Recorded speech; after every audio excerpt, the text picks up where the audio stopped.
The wedding of Zara and Mr. Ben had been the happiest day of Zara's life. After everything she had been through, the pain of her stepfather's abuse, Chidi's manipulation, and her mother's neglect, she had finally found peace. Mr. Ben was a kind man, or so she thought, and now they were starting a family of their own. Zara had every reason to believe that her life was finally on the right path. But on the evening of the wedding, Zara's heart felt a familiar tug of sorrow.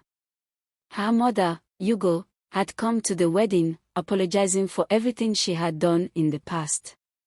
Though Zara had wanted to cut ties with her mother, Mr. Ben had urged her to forgive. He had insisted that family was important, and that Hugo should live with them so that they wouldn't be separated again. Reluctantly, Zara agreed. She allowed her mother to move into their home, hoping that maybe, just maybe, things would be different now. At first, it seemed as though life might finally improve. Zara had given birth to their first child, a handsome baby girl, and for a brief moment, she thought that having a family of her own would bring peace to her heart. But as time passed, things started to change. Hugo, who had once apologized and seemed remorseful, began to show her true colors. She whispered venomous things about Zara to Mr. Ben, planting seeds of doubt and hatred in his heart. Whenever Zara was away, Hugo would tell Mr. Ben how unfortunate Zara was, how she had brought bad luck to their family. Mr. Ben's business, once thriving and filled with promise, began to falter. The contracts that had once flowed easily into his hands now slipped through his fingers. Payments were delayed, projects were put on hold, and the once bustling office had become eerily quiet. Zara noticed the change. She saw the way Mr. Ben's brow furrowed more often, the late nights he spent going over accounts that never seemed to balance, and the worried look in his eyes when he thought no one was watching. He had always been a proud man, and the struggle was wearing on him.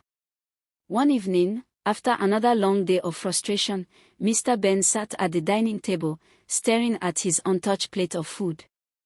Zara gently placed a hand on his shoulder. "What's wrong, Ben? You haven't been yourself lately." Mr. Ben sighed deeply, rubbing his forehead.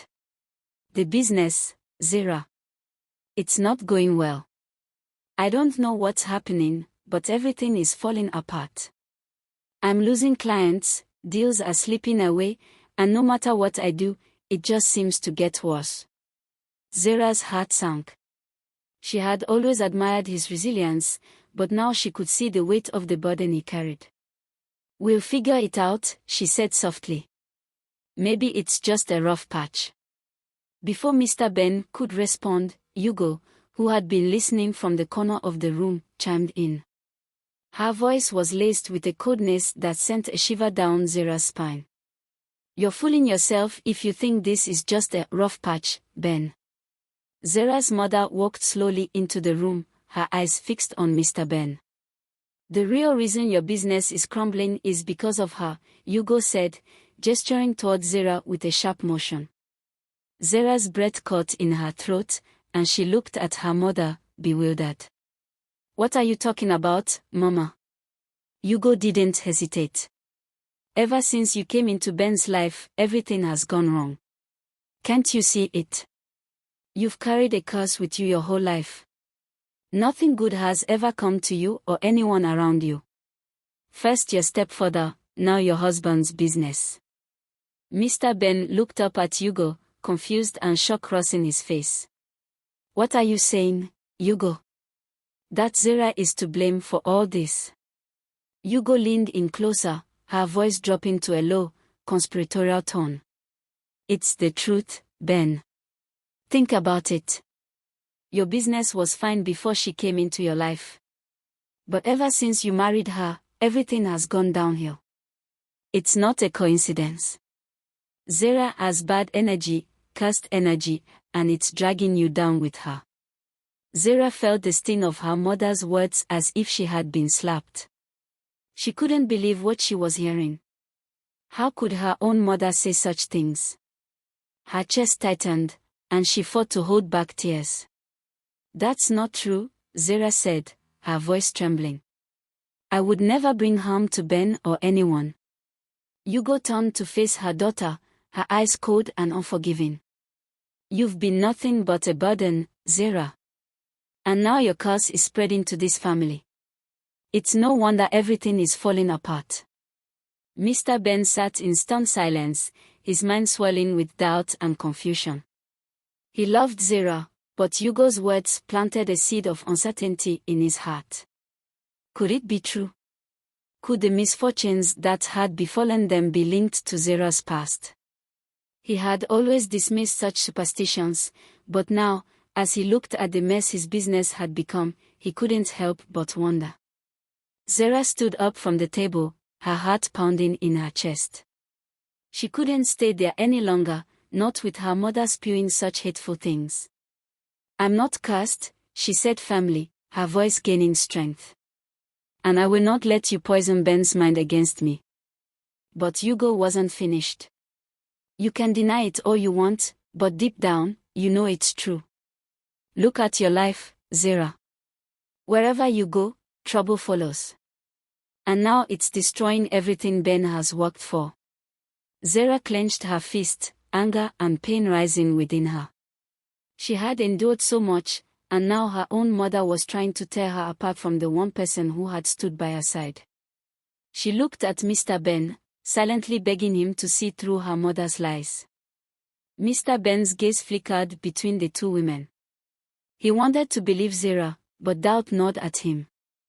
He had worked too hard to see his business crumble, and the fear of losing everything clouded his judgment.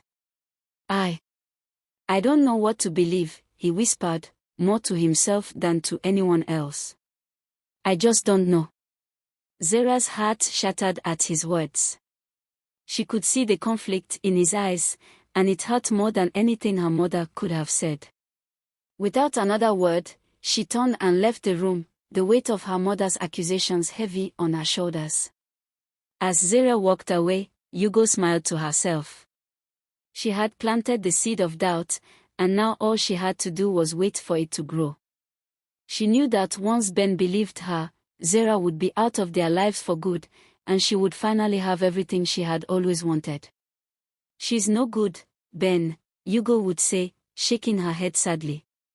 She's cursed. Look at her, you married her, and now you're suffering. At first, Mr. Ben didn't believe her. He loved Zira. But over time, Hugo's words began to take root. He started noticing things that he hadn't before. Zira's mistakes seemed more obvious. When the baby cried, it annoyed him. When Zira spoke, her voice grated on him. It didn't take long before Mr. Ben began to treat Zira differently. One evening, Zira returned home from the market to find Mr. Ben in a foul mood. He glared at her, his face twisted in anger. Why are you always late? Can't you do anything right? He snapped, his voice harsh. Zira's heart sank. I'm sorry, Ben. The market was busy, and I. Enough, he shouted, cutting her off. I don't want to hear your excuses. Zira felt tears roll down her eyes. She couldn't understand why her husband, the man she had loved so dearly, was treating her this way. But she knew that her mother was behind it all. One day, Hugo hung her picture next to Zira and Mr. Ben's picture on the wall. When Zira asked her mother why she did that, her mother said, I'm part of this family too. Later, Hugo was seen coming out of Mr. Ben's room, tying a wrapper around herself. Zira confronted her mother, but her mother simply said, I was just making the bed for Mr. Ben. When Zira tried to tell her husband about it, all she got was a beating. When Mr. Ben wasn't around, Hugo would whisper cruel things to Zira, filling her heart with despair. You've always been a burden, Hugo would hiss. It's no wonder your husband hates you now. You bring misery wherever you go. Zira tried to block out her mother's words, but they lingered in her mind, festering like an open wound. As the weeks went by, things grew worse. Mr. Ben, under Hugo's influence, began to beat Zira. At first, it was just a slap here or there, but soon, the violence escalated. Zira found herself living in constant fear of her husband's anger. Through it all, Hugo acted pitifully, pretending to care for their marriage while secretly enjoying Zira's suffering. She paraded around the house in fine clothes, as though she were the madam of the household, while Zira and her baby struggled. There were nights when Zira had no food to eat, no money to buy milk for her baby. She would wrap her child in old rags, trying to keep him warm while her mother wore beautiful dresses and jewelry. Zira's heart broke a little more each day. Mr. Ben no longer showed any love to Zira. Instead, he only abused her with constant beatings. Whenever her mother, Hugo, saw her in tears, she would say, "Why don't you just leave the house, like you did when your stepfather was abusing you? Don't worry, I'll take care of your husband for you." Zira was stunned, unable to believe that her own mother could say such a thing. One fateful afternoon, Zira returned from the market and heard strange noises coming from inside the house. Her heart pounded as she approached the bedroom. She quietly opened the door and froze. There, in front of her, was her mother, Hugo, and Mr. Ben, locked in an embrace, making out as if they had no shame. Zira's world shattered in that instant. She felt as though the ground had been ripped out from under her, and her legs buckled beneath her. She dropped the basket of food she was carrying, the sound startling the pair. Mr. Ben and Hugo quickly separated, their faces filled with shock as they turned to face her. Hugo looked at Zira and said, "What? Yes, so, I've been seeing Mr. Ben for a while, and now I'm pregnant with his baby." Mr. Ben was shocked when he heard this from Hugo. "Yes, I'm 2 months pregnant," Hugo continued. "You're going to divorce Zira and marry me."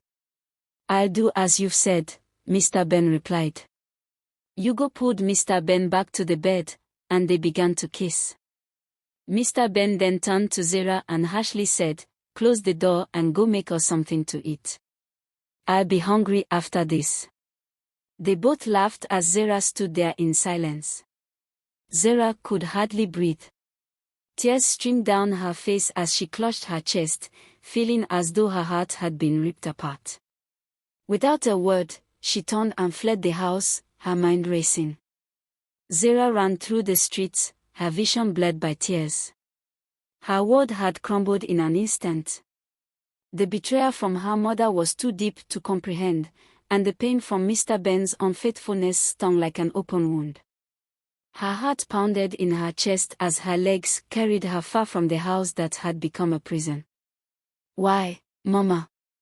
Why?" she whispered to herself, struggling to make sense of the nightmare her life had turned into. The town felt cold and unforgiving as Zira wandered aimlessly, her thoughts a chaotic swirl of sorrow and disbelief. She clutched her child tightly to her chest, feeling her baby stir as if sensing her mother's distress. She had no money, no place to go, and no one to turn to. Everywhere she went, she felt the weight of her past bearing down on her, dragging her deeper into despair. The sun had already begun to set by the time Zira found herself sitting on the steps of an old church at the edge of town. Exhausted, she rested her head against the stone wall, rocking her baby gently as she tried to calm her racing thoughts. "What do I do now?" she whispered, staring up at the darkening sky. "Where do I go?" Just as her tears began to fall again, the door of the church creaked open, and an elderly pastor stepped out, his eyes filled with gentle concern. He had been watching Zira from inside, sensing that something was deeply wrong. "My child, are you all right?" the pastor asked, his voice soft and kind. Zira wiped her tears and shook her head, unable to find the words to explain the storm of emotions raging inside her. The pastor sat down beside her, his presence calm and comforting. "Sometimes, life gives us more than we think we can handle," he said quietly. "But God sees your pain, my dear. He knows what you're going through." For the first time in hours, Zira felt a small flicker of hope. She looked up at the pastor, her voice barely a whisper. I don't know what to do. My own mother, she betrayed me. She turned my husband against me, and now I saw them together. The pastor's eyes widened slightly, but he remained calm. That is a great burden to carry, child. But there is always a way forward. Even when it seems impossible. Zara was silent for a moment before she gathered the courage to ask, what should I do? I don't even know where to go anymore. The pastor gazed at her thoughtfully, then nodded as if he had made a decision. Return to your husband's house, he said gently. When you get there, you will see a statue in front of the house. And at its base, there will be a calabash. Smash it, destroy it completely, and pour urine or anything you have on it. Only then will the truth reveal itself. Zara blinked in confusion. A calabash. The pastor nodded, his expression serious. That calabash is the source of all the darkness that has taken root in your home. It holds power over your husband's mind, and until it is broken, things will only get worse. But once you destroy it, you will see the light return. Zara didn't fully understand what the pastor was saying, but something in his voice made her believe him. She knew she had no other options. Nodding slowly, she thanked him, clutching her baby tighter as she prepared to return to the house she had fled from only hours ago. It was dark by the time Zara arrived back at her home. The once warm and inviting house now seemed cold and foreboding, shadows dancing across the walls as if the very place had been poisoned by evil. She could hear her mother's laughter from inside, mocking her, and it sent chills down her spine. Her hands trembling, Zara slowly approached the statue the pastor had spoken about. It stood in front of the house, just as he had said, a statue she had passed by every day without a second thought. But now, as she looked closer, she saw it, the calabash. It was hidden at the base of the statue, nestled in the dirt like something meant to be kept secret. With a deep breath, Zara bent down and grabbed the calabash, her heart pounding in her chest. Her instinct screamed at her to run, to leave and never look back, but she forced herself to stay. She had to do this. Summoning all her courage, she urinated on the calabash, a strange smoke rising from it as if something dark had been released. The air around her seemed to shift, and for a moment, everything was still. Then, suddenly, the front door swung open, and Mr. Ben stood there, his face pale as if he had just woken from a dream. His eyes widened when he saw Zara standing there, the shards of the calabash at her feet. "Zara," he whispered, his voice hoarse. What happened? What have I done?" Tears filled his eyes as he rushed forward, pulling Zara into his arms, his grip tight and desperate. "I'm so sorry. I don't know what came over me. I've hurt you, I've hurt our family. Please, forgive me." Zara could hardly believe what was happening. It was as if the man she had fallen in love with had returned, the darkness that had clouded his mind finally lifted. She held him close, tears streaming down her face as she whispered, "I forgive you." But their reunion was cut short by a sharp cry from inside the house. They turned to see Hugo standing in the doorway, her face twisted with fury and disbelief. Her eyes darted between Zara and Mr. Ben, her anger growing with every second. "What have you done?" Hugo shrieked, clutching her head as if she were in pain. "How dare you take him from me?" Zara stepped forward, her heart racing. "You did this, Mama. You turned him against me. You betrayed your own daughter." But before Hugo could respond, something strange happened. Her eyes went wide, and she stumbled backward, clutching at the doorframe as if she had lost her balance. I can't see." Hugo screamed, her hands flailing in front of her as she collapsed to the ground. I'm blind. Zara and Mr. Ben stood frozen in shock as Hugo's cries echoed through the night. And then, in a voice so weak it was barely a whisper, Hugo confessed. It wasn't his child. The baby wasn't Ben's. It was the driver's, Kenny's child. Her voice cracked with shame as she clutched at her stomach, the weight of her deceit finally crushing her. Zara's heart raced as she stood, frozen, listening to her mother's shocking confession. The words echoed in her mind, it wasn't his child. Kenny's child, Zira, you married a man who truly loves you. I tried so hard to make him love me, but he wouldn't. So, I put him under a spell. I'm sorry, but I just wanted to be called someone's wife. My whole life, I've never been loved. It's always been full of bitter endings, and that's why I took the chance to make Mr. Ben do what I wanted. Her mind couldn't comprehend the depth of betrayal. She glanced at Mr. Ben, his face pale, his eyes wide with shock and anger. Mr. Ben's fist clenched at his sides, and Zara could feel the tension radiating from him. The air between them was thick with disbelief and confusion. It was as if time had stopped, trapping them in this moment of unbearable truth. You lied to me, Hugo. Mr. Ben's voice was low, a dangerous calm settling over him as he stepped toward the trembling woman on the floor. You destroyed my life, my family, and for what? For a lie. Hugo, still clutching her stomach, could only whimper in response. She was blind, trapped in her own darkness. Ben. I'm sorry. I just wanted to be loved, she whispered, her voice full of desperation. I long to be held by a man, to feel what it's like to be loved. You don't understand, enough. Mr. Ben shouted, his voice cracking with fury. He looked at Zira, his eyes softening as he reached for her hand. Let's leave this madness behind, Zira. We can't let her poison us any longer. But as they turned to leave, Hugo's voice sliced through the air like a knife. You can't leave me. I'm your mother, Zira. You owe me everything. Don't you dare walk away from me. Zira froze, her chest tightening as her mother's words pierced through her like a dagger. All the memories of her childhood, of begging for her mother's love, of being told she was unwanted, everything came rushing back. But now, there was something different. Now, Zara wasn't the same helpless girl who had silently endured. She was stronger, and she had to make a choice. She turned slowly to face Hugo, her heart pounding. I owe you nothing, Zara said, her voice steady but full of emotion. You destroyed my life. You let Afam hurt me. You turned Mr. Ben against me.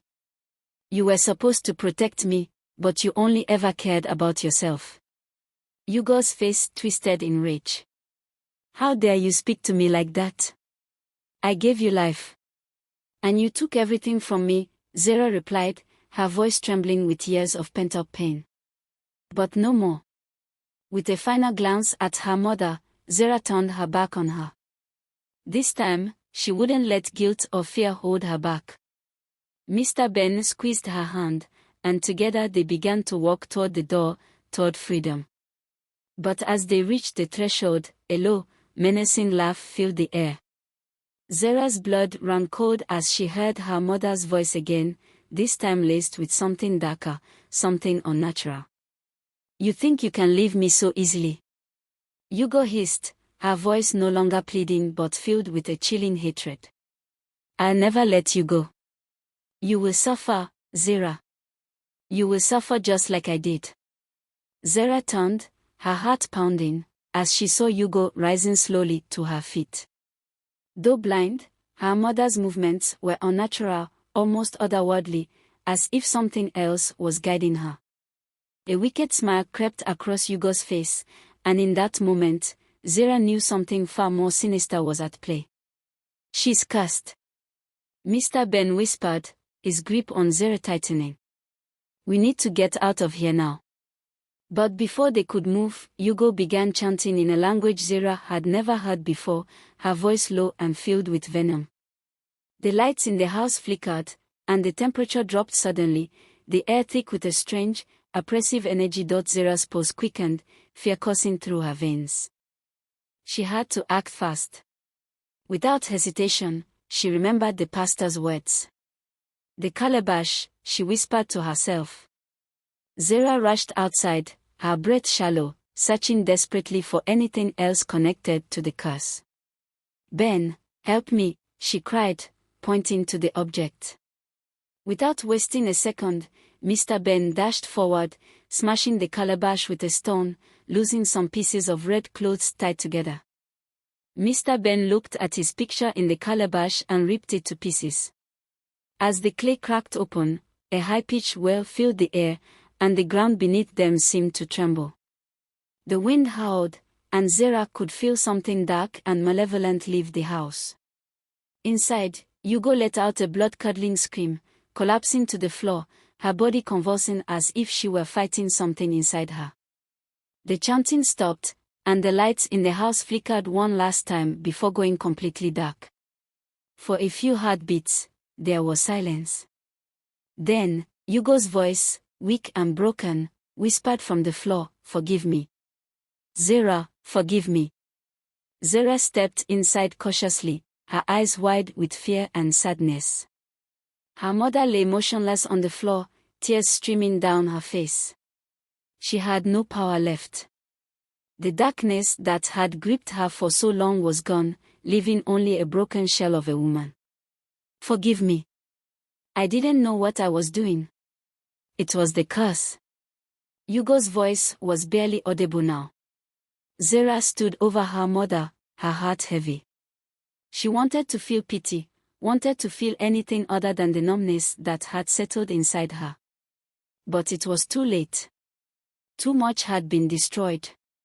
Too much pain had been caused. "I hope you find peace, Mama," Zara whispered, her voice cold and distant. "But I can't be a part of your life anymore." With that, Zara turned away for the last time. Mr. Ben took her hand, and together they walked out of the house, leaving Hugo behind. Days passed, and Hugo's body was found lifeless in front of the gate.